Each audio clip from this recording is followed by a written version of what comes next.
নমস্কার বন্ধুরা, এই দেখো আজকে নিয়েছি কাঁকড়াগুলোকে তো ধুয়ে একদম পরিষ্কার করে নিয়েছি। আর এদিকে তারপরে গরম জলের মধ্যে হলুদ দিয়ে কাঁকড়াটাকে ভালো করে ফুটিয়ে নিলাম। এটা এরপরে আলুগুলোকে আমি ভাজতে বসিয়েছি আর তারপরে কাঁকড়াটাকে ভাজছি। তোমাদেরকে বলি, এটা একজন আমাকে বলেছিলেন যে কাঁকড়াকে সবসময় হলুদ জলে ফুটিয়ে নিতে, তাহলে অনেক সময় পেট ব্যথা বা এই জাতীয় জিনিস কাঁকড়া থেকে হয় অনেকের, তাহলে আর এটা হবে না। এইবার দেখো কাঁকড়াগুলোকে আমি ভালো করে ভেজে নিলাম, নিয়ে এবার তুলে আলাদা পাত্রে আমি কাঁকড়াগুলোকে রেখে দিচ্ছি। তারপরে এই যে বাকি কাঁকড়া ভাজার পরে দেখো কড়াই একদম শূন্য হয়ে গেছে। দিলাম আর একটু তেল, তেলের মধ্যে দিলাম জিরে ফোড়ন আর দিলাম দুটো তেজপাতা।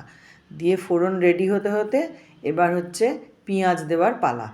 পেঁয়াজটাকে এবার ভালো করে আমি ভেজে নেব। আজকে কিন্তু আমি কাঁকড়ার মধ্যে দেব নারকেল বাটা। এই দেখো নারকেল বাটা রেডি করে রেখেছি, আর এদিকে মশলাটাও রেডি করে ফেলেছি, আদা, জিরে, শুকনো লঙ্কা, রসুন।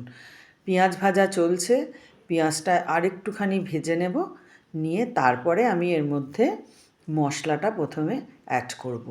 আমরা যখন ভাইজ্যাগ বেড়াতে গেছিলাম তখন এক দাদা এই কাঁকড়াটা এইভাবে রান্না করেছিলেন, উনি নারকেল বাটা দিয়েছিলেন, অসম্ভব সুন্দর খেতে হয়েছিল। তারপর থেকে আমি মাঝে মধ্যে কাঁকড়া রান্না করলে একটু নারকেল বাটা দিই। এইবার দিয়ে দিলাম আমি নুনটা দিয়ে এবার আমি ভালো করে কষতে থাকবো। এতে কিন্তু আদা, জিরে, শুকনো লঙ্কা, রসুন সব কিছু রেডি করা রয়েছে এই মশলাটা।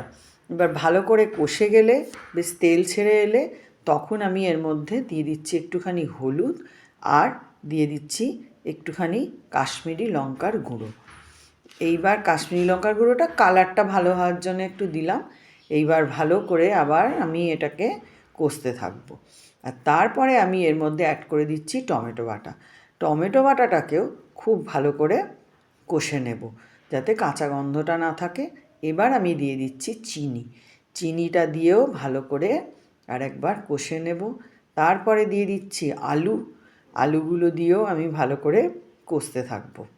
দিয়ে এর মধ্যে আমি সামান্য পরিমাণে গরম মশলার গুঁড়ি অ্যাড করব, কিন্তু সেটা এখন নয়, পরে আমি দিয়ে দিচ্ছি ওই যে নারকেলের দুধটা দিয়ে একটুখানি ভালো করে কষাতে হবে। এই যে মশলার সাথে নারকেলের দুধটা ভালো করে নাড়াচাড়া করে একটুখানি কষে নেব। সরি, এটা নারকেলের দুধ না, নারকেল বাটা। এরপরে আমি দিয়ে দিচ্ছি কাঁকড়াগুলো দিয়ে আবার ভালো করে নাড়াচাড়া করে নেব। নিয়ে একদম দেখো কষে শুকিয়ে গেছে। এরপরে আমি এর মধ্যে সামান্য গরম জল অ্যাড করব। এই যে গরম জল দিয়ে দিলাম, এটা কিন্তু উষ্ণ জল, ফুটন্ত গরম জল নয়। এবার ফুটে গেল, আমি ঢাকা দিয়ে এটাকে রান্না করব। এই যে গরম মশলার গুঁড়িটা এখন অ্যাড করে দিলাম, দিয়ে এরপর এটাকে বসিয়ে রেখে দিলাম। নিজের মনে প্রায় 10-15 মিনিট রান্না করলাম। তারপরে আমি এটাকে নামাবার ব্যবস্থা করব। গ্যাসটা বন্ধ করে 2 মিনিট স্ট্যান্ডিং টাইমে রেখে দিলাম, দিয়ে দেখো নামিয়ে দিয়েছি। কেমন হয়েছে বন্ধুরা? তোমরা নারকেল বাটা দিয়ে কাঁকড়া কজন খেয়েছো আমাকে জানিও। যদি কেউ না খেয়ে থাকো অবশ্যই ট্রাই করো। ভালো লাগলে লাইক, কমেন্ট, শেয়ার করো।